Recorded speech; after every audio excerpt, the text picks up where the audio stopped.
71तम साधारणतंत्र दिवस रे विरजा कुपार पताका उत्तोलन समारोह रे समस्त कर्मकर्ता छोट पिला मानक मोर हार्दिक शुभकामना शुभेच्छा। जातीय पताका तले आम समस्त ठिया हो जातीय पताका को सम्मान दबा आम देश को भी सम्मान दबा। ए पताकाटा जो देखुच बहुत कष्ट मिली सम्मान जो ही आमर सम्मान अच्छी ये सम्मान जब बचाई रखा हेले पताका को आम आकाश रे उड़े भल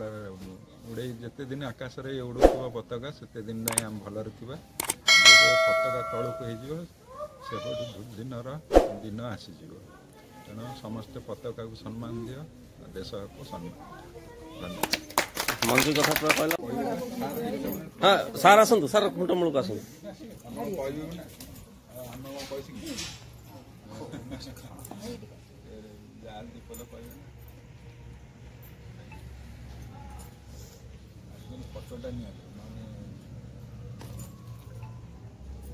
काली सभापति कहते जहाँ कर स्वाधीनता दिवस और जनवरी 26 फटोटा रख मैगजीन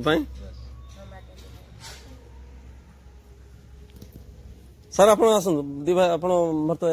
आसले नहीं किए आसपा सर आसतु भरत भाई सार सागर आसतु कर सत्य जाऊ ना सार संग समस्त प्रॉब्लम आसतु पाखक पलि आसतु हाँ सर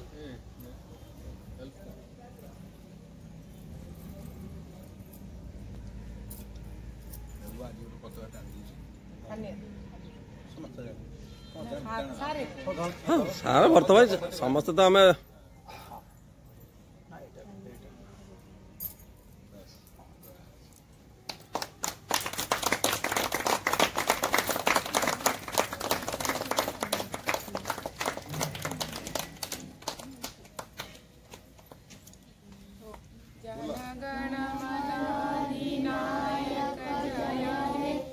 भारत भाग्य विधाता पंजाब सिंधु गुजरात मराठा द्राविड़ उत्कल बंगा विंध्य हिमाचल जमुना गंगा उच्छल जलधि तरंगा तब शुभ नामे जागे तब शुभ आशीष मागे गाए तब जय गाथा जनगण मन मंगल दायक जय हे भारत भाग्य विधाता जय हे जय हे जय हे जय जय जय जय हे। स्लोगन दियो छुआ भारत माता की जय वंदे वंदे भारत माता की जय भारत माता की जय भारत माता की साधारणतंत्र दिवस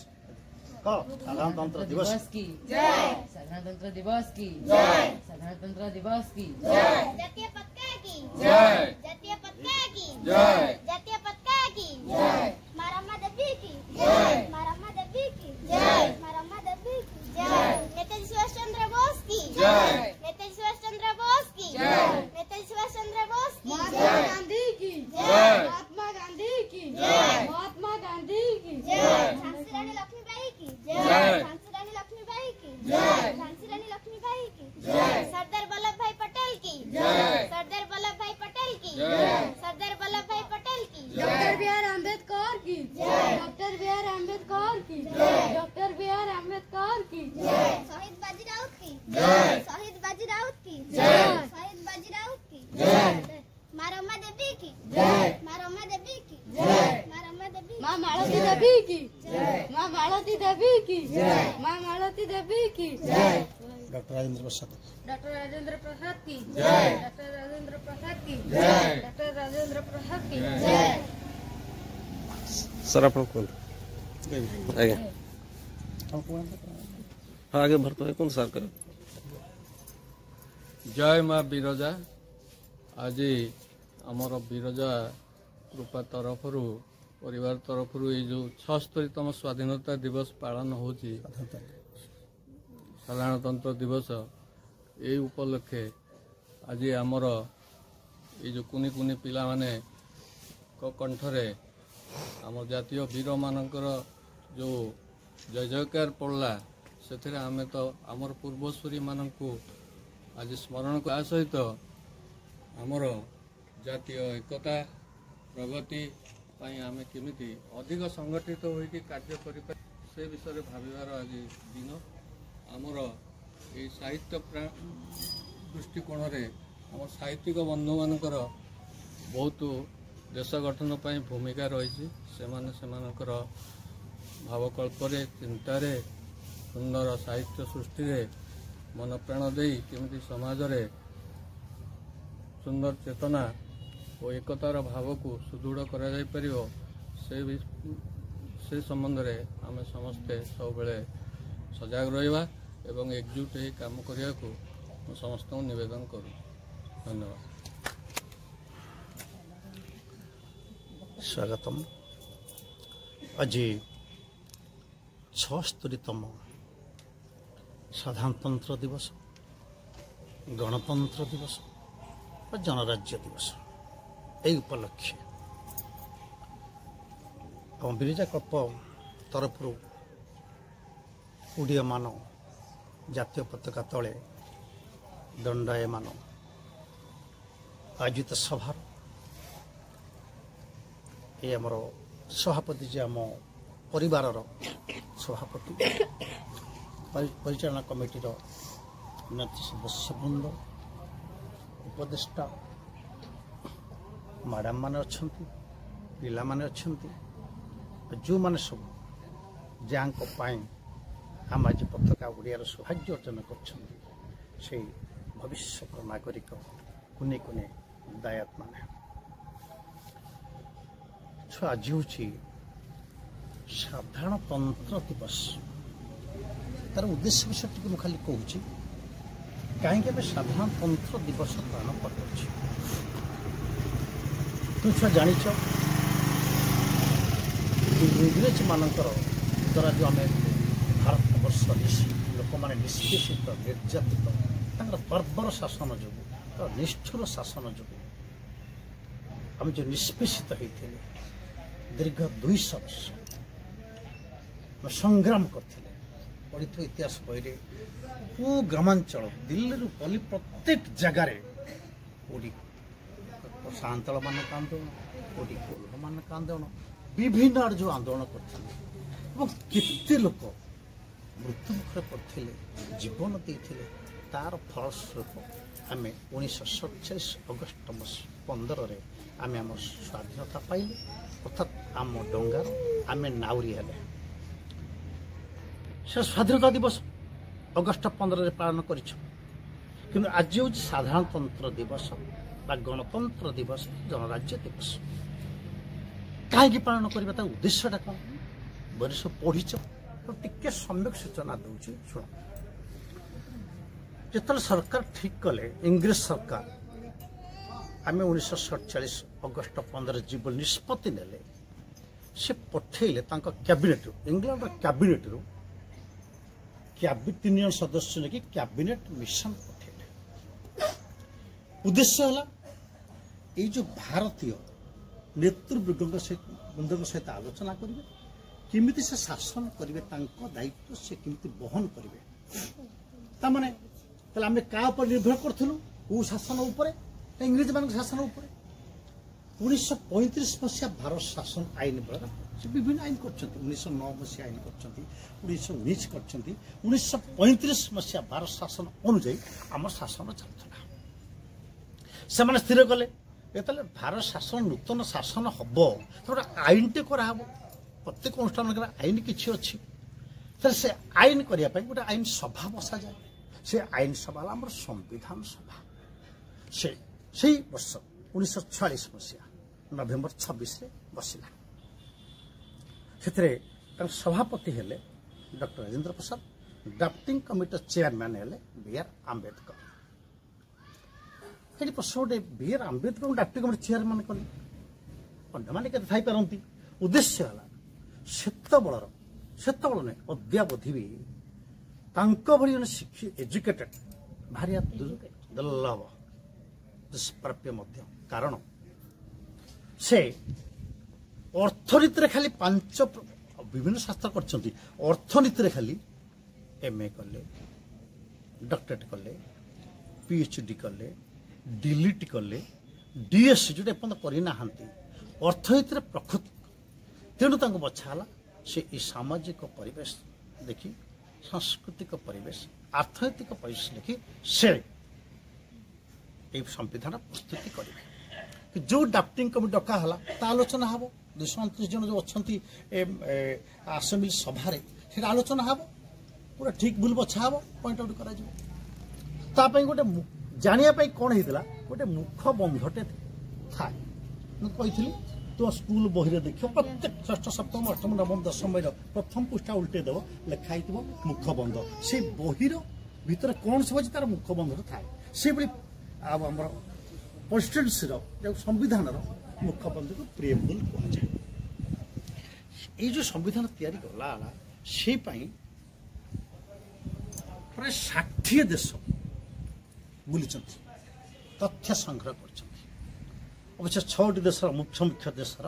ତାଙ୍କର ମୁଖ୍ୟ ତଥ୍ୟ ଅଣାହେଇଛି 60 ଦେଶ ବୁଲିଛନ୍ତି 60 ଲକ୍ଷରୁ ଅଧିକ ଟଙ୍କା ଖର୍ଚ୍ଚ ହେଇଛି ତେଣୁ ମନେ ରଖ ଚିନ୍ତା କର କେତେ ବଳିଷ୍ଠ ହେଇଥିବ କେତେ ପରିପୁଷ୍ଟ ହେଇଥିବ କେତେ ବିକଶିତ ହେଇଥିବ ଆମର ସମ୍ବିଧାନ ତିଆରି ଚାଲିଲା 1946 ଡିସେମ୍ବର 29 ଡିସେମ୍ବର 9 ପ୍ରାୟ 3 ବର୍ଷ 2 ବର୍ଷ 11 ମାସ 18 ଦିନ ସମ୍ବିଧାନ ପ୍ରସ୍ତୁତି କଲେ ତାପରେ ଇଂରେଜମାନେ 1947 ଅଗଷ୍ଟ ମାସରେ 15ରେ ପଳେଇଲେ ଯେଉଁମାନେ ସବୁ ଥିଲେ ସାମ୍ବିଧାନିକ ସଭ୍ୟ ସେଇମାନେ ଶାସନ କଲେ ଆଉ ଏ ଆମର ପ୍ରଧାନମନ୍ତ୍ରୀ ଲର୍ଡ ମାଉଣ୍ଟବେଟେନ୍ ଯେ ଇଂରେଜ ଶେଷ ଥିଲେ ସେ ଗଭର୍ଣ୍ଣର ରାଷ୍ଟ୍ରପତି ଥିଲେ ନା ଆମ ଆଇନ କଲେ ସିନା କେଉଁ ଆଇନ ହବ ଏ ରାଷ୍ଟ୍ରପତି ଆମର ଗଭର୍ଣ୍ଣର ଜେନେରାଲ ମାଉଣ୍ଟବେଟେନ୍ ଜାଣିଛ ତାପରେ ଆମର କାମଚଳା ସରକାରର ପ୍ରଧାନ ଜବାହରଲାଲ ନେହେରୁ ଏମିତି ସବୁ ଶାସନ ଚାଲିଲା ତାଙ୍କର 1949 ମସିହା ନଭେମ୍ବର 26 ଦିନ ତାଙ୍କ ଲେଖା ସରିଗଲା ଏବଂ ସେ ଭାରତବାସୀକୁ ଅର୍ପଣ କଲେ 1949 ନଭେମ୍ବର 26 ତାହେଲେ ତା ପରଦିନ କାର୍ଯ୍ୟକାରୀ ହେଇପାରିଥାନ୍ତା କାହିଁ ଆମେ 2 ମାସ ଅପେକ୍ଷା କଲୁ ଡିସେମ୍ବର 26 ଅପେକ୍ଷା କରାଗଲା ଜାନୁଆରୀ 26 ପର୍ଯ୍ୟନ୍ତ ଅପେକ୍ଷା କଲା ଫେର ଅଡ୍ ଦିନ ଗୋଟେ ଜାନୁଆରୀ 1 ଦିନ କରିପାରିଥାନ୍ତେ ପହିଲା ଦିନ କଥା କି 2ରେ କରିଥାନ୍ତେ କାହିଁକି ଅପେକ୍ଷା କଲେ ଜାନୁଆରୀ 26 ଅପେକ୍ଷା କଲେ 1950 ଜାନୁଆରୀ 26 ତା ଉଦ୍ଦେଶ୍ୟ ହେଉଛି 1930 ମସିହାରେ ପଳା ଟିକେ ବ୍ୟାକ୍ 20 ବର୍ଷ 25 ବର୍ଷ ଆଗକୁ ପଳା 1930 ମସିହାରେ ଜବାହରଲାଲ ନେହେରୁ ଘୋଷଣା କରିଥିଲେ ଯେ ଆମେ ସ୍ୱାଧୀନତା ଦିବସ ପାଳନ କରିବା ଇଂରେଜମାନେ ଅଛନ୍ତି ଇଂରେଜ ବିଦା ହେଇନାହାନ୍ତି ଆମଠୁ କିନ୍ତୁ ଆମେ ସ୍ୱାଧୀନତା ପତାକା ଉଡେଇବା କୋଉ ଦିନକୁ ଆସନ୍ତା 26 ତାରିଖ ଅର୍ଥାତ୍ ଜାନୁଆରୀ 26 ଦିନ 1930 ମସିହା ଜାନୁଆରୀ 26 ଦିନକୁ ଆମେ ଜାତୀୟ ପତାକା ଉଡେଇବା ଉଡେଇଲେ ମଧ୍ୟ ମାଡ଼ ଖାଇଛନ୍ତି ମଧ୍ୟ ଗୋଟେ ଉଦାହରଣ ଦେଉଛି ଖାଲି ଗୋଟିଏ ପିଲା ଅଳ୍ପ ବର୍ଷ ପିଲା ବେଶୀ ବର୍ଷ ବି ନୁହଁ ଏତେ ଦେଶପ୍ରେମ ଜାଗ୍ରତ ହେଲା ଉନ୍ମାଦନା ସୃଷ୍ଟି ହେଲା ସାହସ ଭରି ଆସିଲା କି ମାର ଆଶୀର୍ବାଦ ଭାରତ ମାତାର ସେ ଯୋଉ ଦୁର୍ଗ ସବୁ କରିଥିଲେ ଇଂରେଜମାନେ ଆସିଥିଲେ ଯୋଉ ବାଣିଜ୍ୟ କରିବା ପାଇଁ କାଲକାଟାରେ କରିଥିଲେ ମାଦ୍ରାସରେ କରିଥିଲେ ମାଦ୍ରାସ ଯୋଉ ଚେନ୍ନାଇ ବର୍ତ୍ତମାନ ସେତେବେଳେ ମାନ୍ଦ୍ରାସ ଥିଲା ମାନ୍ଦ୍ରାସ ଦୁର୍ଗରେ ଦୁର୍ଗରେ ସେ କଣ କଲେ ନା ସବୁ ଘେରିଛନ୍ତି ଇଂରେଜ ପ୍ରହରୀ ମାନେ ତା ଭିତରେ ପଶି କିମିତି ଛୁଆଟା ପଶିଲା ବଡ଼ ଆଶ୍ଚର୍ଯ୍ୟ କଥା ପିଲାଟେ ଯାଇ ଦୁର୍ଗ ଉପରୁ ଚଢି ଜାତୀୟ ପତାକା ବାନ୍ଧିଛି ରାତିରେ କି ଜାଣିପାରି ନା ଜାଣିଛି ମୁଁ ମରିବି ଯାଉଛି ମରିବି କେତେବେଳେ ମରିବି ନିଶ୍ଚିତ ମାରିଦେବି ଗୁଳି କିନ୍ତୁ ଦେଖ କେତେ ସାହସ ଯାଇକି ବାନ୍ଧିଛନ୍ତି ଏବଂ ସକାଳେ ଉଠିଲା ବେଳକୁ ଦେଖିଲା ବେଳକୁ ଜାତୀୟ ପତାକା ଉଡୁଛି এইভাবে উদাহরণ হল সে স্মৃতি রক্ষা মনে রক্ষা আমার জানুয়ারি 26টি পালন করা হল কোণ না সাধারণতন্ত্র দিবস বা গণতন্ত্র দিবস বা জনরাজ্য দিবস এইটা তো মনে রাখুছি আমার যে সংবিধান তৈরি হল সেতরে বহুত বড় সংবিধান ତାର ଧାରା ଅଛି ତିଆରି ବେଳେ 395ଟା ଧାରା 22ଟା ଥିଲା ତାର ଚାପ୍ଟର 8ଟା ଥିଲା ସିଡିଲ୍ ତାପରେ ପରବର୍ତ୍ତୀ ସମୟରେ ବଢିଲା ଏବେ 449 ଧାରା ଆର୍ଟିକଲ ଖାଲି ଧାରା ନୁହେଁ ତ ତାର ଉପଧାରା ବି ଭର୍ତ୍ତି ହେଇଛି ଆର୍ଟିକଲ ସବୁ ଆର୍ଟିକଲ ଭର୍ତ୍ତି ହେଇଛି ତାର 25 ହେଲା ଆମର ଚାପ୍ଟର 18 ହେଲାଣି ସିଡ୍ୟୁଲ୍ ତାର ଅନୁମାନ କର କେତେ ବଡ଼ ହେଇଥିବ ବିଶ୍ୱର ସବୁଠାରୁ ବଡ଼ ଲିଖିତ ସମ୍ବିଧାନ সেই সংবিধান অনুসারে যা সব লেখা হয়ে গলা 1 2 3 4 5 সেই অনুসারে আমার শাসন চালিছে তা কেহি অবমাননা করি পারিবে নাই হেলে বিচারালয়ের আশ্রয় নেবে প্রথম লেখা হলা প্রথম এক লেখা হলা ইন্ডিয়া আজ Bharat union of states state Mankar কিছু একতা তার টেরিটরি ভর্তি হলা রাষ্ট্রপতি ক্ষমতা সব ডিটেলস লেখা হয়েছে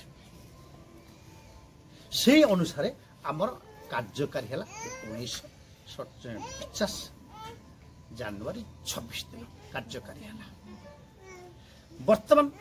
কোন থিলা এটারে কোন লেখা হয়েছিল মুখ্য থিলা কোন প্রিএম্বুল পড়ি পারিবে ছুয়া স্কুল আজ গলে ঘরে দেখিব সব মুখ্যবন্ধ দেখিব প্রথম ইংলিশ বই কো বই কো যে কোর্স বই দেখিব ফার্স্ট পেজে লেখা হয়েছে মুখ্য থিলা ভারত সার্বভৌম রাষ্ট্র সার্বভৌম গণতান্ত্রিক সাধারণতন্ত্র সার্বভৌম গণতান্ত্রিক সাধারণতন্ত্র তাপরে 76 মସିହାରେ ଆଉ ଦୁଇଟା ଆଡ୍ ହେଲା ଅଧିକ ଯୋଗ କରାଗଲା ସେଟା ହେଲା ଆମର ପଡି ଲାଗି ବସି ପଡେ ତ ପାଣ୍ଟି ଦିଅ ଏ ହସେସ କରିଦା ଟିକରି ହେଲେ କି ତାପରେ ହେଲା ଆମର ସମାଜବାଦୀ ଭର୍ତ୍ତି ହେଲା ତାପରେ ଧର୍ମ ନିରପେକ୍ଷ ଭର୍ତ୍ତି ହେଲା ତେଣୁ ଆମର ମୋଟ ଉପରେ କହିଗଲେ ସମାଜବାଦୀ ଧର୍ମ ନିରପେକ୍ଷ ଗଣତାନ୍ତ୍ରିକ ସାଧାରଣତନ୍ତ୍ର ଦିବସ ଅର୍ଥାତ୍ ଆମେ ଜାତି ଧର୍ମ ବର୍ଣ୍ଣ ଲିଙ୍ଗ ନିର୍ବିଶେଷରେ ସମସ୍ତେ ସମାନ ହେବା ଧନୀ ଆଉ ଗରିବ ମଧ୍ୟରେ ଥିବା ତାରତମ୍ୟକୁ କମେଇବା ବେକାରୀ ଦୂର କରିବା ଅନ୍ୟାୟ ଭ୍ରଷ୍ଟାଚାର ବିରୁଦ୍ଧରେ ଲଢ଼େଇ করে এইটার ମୁଖ୍ୟ ଉଦ୍ଦେଶ୍ୟ ଥିଲା ସମସ୍ତେ ସମାନ ହେବା ଏ ଗଲା ତାପରେ ଦେଖିବା ଆମେ କିନ୍ତୁ ବର୍ତ୍ତମାନ ସମୟ ଯେଉଁମାନେ ଲୁହ ଲହୁ ଦେଇଛନ୍ତି ଜୀବନରେ ଖାଲି ଗୋଟିଏ କଥା କହିଦେଉଛି ଖାଲି କହିଥିଲି ଏଇ ଯେଉଁ ଆମେ ଏବେ ପାଳନ କରିଥିବା ଆମ ସ୍କୁଲରେ ଛୁଆ ପାଳନ କରିଥିବ ଏ ବୀର ସୁରେନ୍ଦ୍ର ସାଏ ଜୟନ୍ତୀ ବା ସୁଭାଷ ଜୟନ୍ତୀ ଏବେ ଯାଇଛି 23 ତାରିଖରେ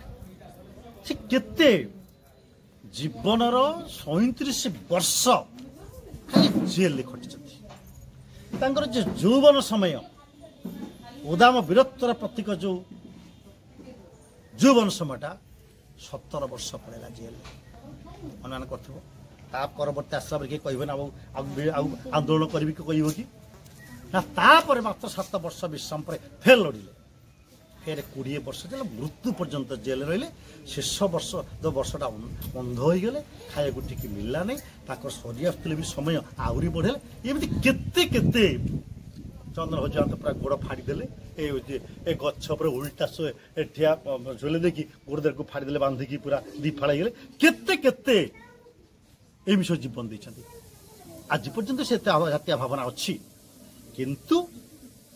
আউ কেতেক অছন্তি দেশ ধ্বংস করিবারে নষ্ট করিবারে লাগিছন্তি সে সন্ত্রাসবাদী হোক কি নক্সলবাদী হোক কি মাওবাদী হোক তাଙ୍କ দেশ প্রেম ନାହିଁ তো সে নাগরিক নুহନ୍ତି ଆମର ତେଣୁ ସେମାନେ ଖାଲି ଭାଙ୍ଗିବା ଆମ ପ୍ରତିପତ୍ତି ଐତିହ୍ୟ ଗୌରବକୁ ମର୍ଯ୍ୟାଦାକୁ ଭୁଲୁଣ୍ଠିତ କରିବା ତାଙ୍କର ଏ କାମ ଆମେ କେତେ ଆର୍ଥିକ ଦୃଷ୍ଟି କେତେ ଉନ୍ନତି ହେଲେଣି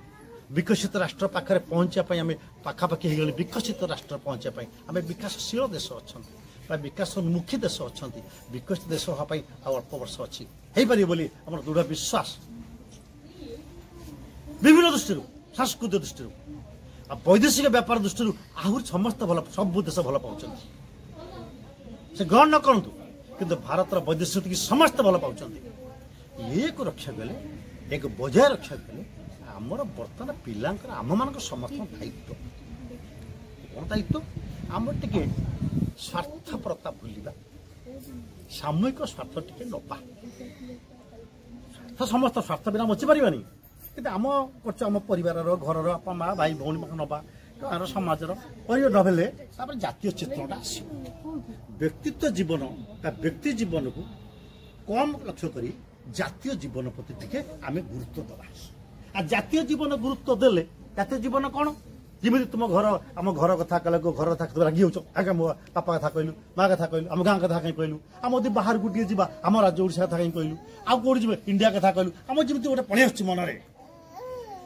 ସେଇଭଳି ଆମ ଜାତି ଭାବନା ଜାତି ପ୍ରତି ଅନ୍ୟାୟ କଲେ ଆମେ ସ୍ୱୟ ଉତ୍ତୋଳନ କରିବା। ଆଉ ବିଶେଷ କରି ତୁମେମାନେ ଆଜି ଅଛ କାଲି ବଡ଼ ବଡ଼ ଚାକିରି କରିବ, ବଡ଼ ବଡ଼ ଉପାଧିକି ଯିବ, ତୁମେ ଆଜିରୁ ଭାବିବ ଗଲା ପରେ ଯେଉଁ ଦୁର୍ନୀତି ବଢ଼ିଯାଉଛି, ସେ ଦୁର୍ନୀତି ମାନେ ଯେଉଁ ଅପମିଶ୍ରଣ ହେଉଛି ଅନ୍ୟାନ୍ୟ ହେଉଛି ତାକୁ ଟିକେ ବଡ଼ ହେଲେ କହୁଛ ତାହେଲେ ଆମ ଦେଶ ମଜବୁତ ହେବ। ଆମେମାନେ ଏଇ ଜାତି ଆଉ ପୁନର୍ବାର ଆଉ ସ୍ୱପ୍ନରେ ଭାବିବାନି ମଧ୍ୟ ଆମର କିଛି ଅସୁବିଧା ଆମ ଜାତୀୟତା ପ୍ରତି ବ୍ୟାଘାତ ସୃଷ୍ଟି ହେବ। ଏଇଟା ବଡ଼ ସବୁଦିନ ପାଇଁ ଫରକ କରେଇକି ଏଇ ଉଠୁଥିବ ଏତିକି କହିବି।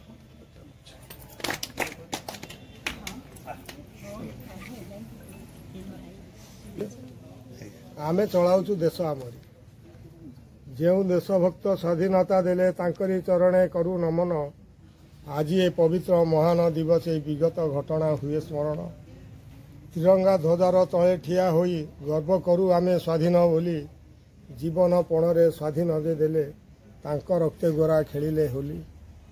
ରକ୍ତର ଛିଟା ଲିଭିନି ଏଯାଏ ଯାଇ ଦେଖି ଆସ ଇରମ ବୋଲି। ଜାଲିଆନାବାଗ କାନ୍ଦୁଛି ଦୁଃଖରେ ବୀର ଶହୀଦଙ୍କୁ ପାରୁନି ଭୁଲି। ମହାତ୍ମାଙ୍କର କର ଅବାମର ଗୋଟିଏ ଡାକରେ କୋଟିଏ ପ୍ରାଣେ। ଉନ୍ମାଦ ହୋଇ ଉଠିଲେ ଜନତା କେତେ ଧାସ ଦେଲେ ସ୍ୱାଧୀନ ରଣେ। ଫାଶୀ କଳା ପାଣି ସଜା ପାଇଥିବା ବୀର ଗାଉଥିଲେ ଏକ ସ୍ଲୋଗାନ। ଭାରତ ମାତା କି ଜୟ ଧ୍ୱନିରେ ହସି ହସି ଦେଲେ ତାଙ୍କ ଜୀବନ। ମହାତ୍ମା ଗାନ୍ଧୀଙ୍କୁ ବୀର ଶହୀଦଙ୍କୁ ସ୍ୱାଧୀନ ସଂଗ୍ରାମୀ ପୂଜ୍ୟ ଧନକୁ କରିବା ପ୍ରଣାମ କରିବା ସ୍ମରଣ ବୋଳିବା ଚାରଣ ପାଦ ଧୂଳି। ସାମ୍ବିଧାନିକତା ପୂର୍ଣ୍ଣ ଗଣତନ୍ତ୍ର ସମାନତା ଅଧିକାରକୁ ନେଇ ଆମେ ଚଳାଉଛୁ ଆମରି ଦେଶକୁ ମହାନ ଆମର ଭାରତ ଭୂମି ମହାନ ଆମର ଭାରତ। ଚମତ୍କାର କବିତା। ସର୍ବପ୍ରଥମେ ଭାରତ ମାତାକୁ ମୋର ପ୍ରଣାମ। ଆଜିର ଜାତୀୟ ପତାକା ଉତ୍ତୋଳନ ସ୍ଥଳରେ ଉପସ୍ଥିତ ଥିବା ସମସ୍ତ ପୂଜ୍ୟ ଗୁରୁଜନମାନଙ୍କୁ ମୋର ପ୍ରଣାମ ଏବଂ ଛୋଟ ଛୋଟ ପିଲାମାନଙ୍କୁ ମୋର ସ୍ନେହ। ଆଜି ଆମର ବିରଜା କୃପା ସାହିତ୍ୟ ପରିବାର ତରଫରୁ 76ତମ ସାଧାରଣତନ୍ତ୍ର ଦିବସ ପାଳନ କରାଯାଉଛି। ଏହି ଦିବସ ଅବସରରେ ମୋତେ କିଛି କହିବାର ସୁଯୋଗ ମିଳିଥିବାରୁ ମୁଁ ନିଜକୁ ଧନ୍ୟ ମନେ କରୁଛି। ଆଜି ହେଉଛି 76ତମ ସାଧାରଣତନ୍ତ୍ର ଦିବସ। ଆମ ଦେଶ 1947 ମସିହା ଅଗଷ୍ଟ ମାସ 15 ତାରିଖରେ ସ୍ୱାଧୀନତା ହୋଇଥିଲା ସତ, ସ୍ୱାଧୀନ ହୋଇଥିଲା ସତ, କିନ୍ତୁ ଆମ ଦେଶ ଚଳାଇବା ପାଇଁ ଏକ ନିର୍ଦ୍ଦିଷ୍ଟ ନିୟମ ହୋଇନଥିଲା। ସେହି ନିୟମ ବା ସମ୍ବିଧାନକୁ ଆମର ଡକ୍ଟର ଭୀମରାଓ ଆମ୍ବେଦକର ଲେଖିଥିଲେ ଏବଂ ତାହାକୁ 1950 ମସିହା ଜାନୁଆରୀ ମାସ 26 ତାରିଖ ଦିନ ପ୍ରଣୟନ କରାଯାଇଥିଲା। ସେହି ନିୟମ ଅନୁସାରେ ଆମ ଭାରତରେ ସମ୍ବିଧାନ ବ୍ୟବସ୍ଥା ସ୍ଥାପନ ହେଲା ଏବଂ ସେହି ଦିନଠାରୁ ସେହି ସମ୍ବିଧାନର ନିୟମ ଅନୁଯାୟୀ ଆମ ଦେଶ ଚଳାଗଲା। ଏହି ପିଲାମାନେ ତୁମେ ସମସ୍ତେ ଆଗାମୀ ଦେଶର ଭବିଷ୍ୟତ। ଏଇ ଯେଉଁ ସ୍ୱାଧୀନତାକୁ ଯେଉଁ କଷ୍ଟଲବ୍ଧ ସ୍ୱାଧୀନତାକୁ ଆମର ବୀର ପୁରୁଷମାନେ ଆମ ହାତରେ ଟେକି ଦେଇଛନ୍ତି, ଆମେ ସମସ୍ତେ ସେହି ଦେଶର ସମ୍ମାନ ସେହି ସ୍ୱାଧୀନତାକୁ ବଜାୟ ରଖିବା ପାଇଁ ସବୁବେଳେ ମନେ ରଖିବା ଏବଂ ଦେଶ ପାଇଁ ଜାତି ପାଇଁ ସବୁବେଳେ ନିଜର ଜୀବନକୁ ଉତ୍ସର୍ଗ କରିବା ପାଇଁ ଆମେ କେବେ ହେଲେ ପଛଘୁଞ୍ଚା ଦେବା ନାହିଁ। ଆମର କୁହାଯାଇଛି ଯେ ପଛ ଘୁଞ୍ଚା ନାହିଁ ବୀରର ଜାତକେ, ନମରେ ସେ କେବେ ପରାଣ ଆତଙ୍କ। ଯିଏ ବୀର, ଆମେ ହେଉଛନ୍ତି ସେଇ ବୀର ପ୍ରସବିନୀ ଭାରତ ମାତାର ବୀର ସନ୍ତାନ। ଏହି ଦେଶରେ ମହାତ୍ମା ଗାନ୍ଧୀ, ବୀର ସୁଭାଷ ବୋଷ, ବୀର ବାଜି ରାଉତ, ତୁମରି ଭଳି ଛୋଟ ପିଲା ସେ ମଧ୍ୟ ଦେଶ ପାଇଁ ଜାତି ପାଇଁ ଜୀବନ ଦେଇଛନ୍ତି। ଆମେ ହେଉଛନ୍ତି ସେଇ ଭାରତ ମାତାର ରକ୍ତ ଆମ ଦେହରେ ମଧ୍ୟ ପ୍ରବାହିତ। ଆମେ ମଧ୍ୟ ଏହି ଦେଶକୁ ଜାତିକୁ ବିଶ୍ୱ ଦରବାରରେ ଏକ ନମ୍ବର କରି ଦଣ୍ଡାୟମାନ କରିବାର ଶପଥ ନେବା। ଏବଂ ଏହି ସ୍ୱାଧୀନତାକୁ ବା ଆମ ଦେଶକୁ ଶତ୍ରୁ ହାତରେ ଆମେ ଆଉ ଟେକିଦେବା ନାହିଁ। ଆମ ଦେଶ ଏକ ସୁନାର ଭାରତ। ସୁନାର ଭାରତକୁ ବିଦେଶମାନେ ଆସିଲେ ବାଣିଜ୍ୟ କରିବା ପାଇଁ, କିନ୍ତୁ ଅର୍ଥ ଲୋଭରେ ସେମାନେ ଏଇଠି ରହିଲେ ଏବଂ ଆମକୁ ଶାସନ କଲେ। ଆମ ଦେଶରୁ ସବୁ ଧନରତ୍ନ ତାଙ୍କ ଦେଶକୁ ବୋହି ନେଲେ। ଦୀର୍ଘ 200 ବର୍ଷର ଅତ୍ୟାଚାର ପରେ ଆମ ଦେଶର ଯେଉଁ ବୀର ପୁରୁଷମାନେ ନିଜର ବହୁତ ଲୋକ ଶହୀଦ ହେଇଛନ୍ତି, ବହୁତ ତାଙ୍କର ଆମର କ୍ଷତି ସହି ଆମେ ସେଇ ସ୍ୱାଧୀନତାକୁ ଏବେ ଆମେ ସ୍ୱାଧୀନତାର ଦେଶରେ ଆମେ ଏବେ ପାଦ ଦେଇଛନ୍ତି। ସେଇ ସ୍ୱାଧୀନତାକୁ ଆମେ ନିଶ୍ଚିନ୍ତ ବଜାୟ ରଖିବା। ବିରଜା କୃପା ତରଫରୁ ଏ ଯେଉଁ ପ୍ରତିବର୍ଷ ଆମର ସାଧାରଣତନ୍ତ୍ର ଦିବସ ଏବଂ ସ୍ୱାଧୀନତା ଦିବସ ଆମେ ପାଳନ କରୁଛନ୍ତି, ଏହା ସବୁବେଳେ ବଜାୟ ରହୁ। ଏତିକି କହି ମୋର ବକ୍ତବ୍ୟ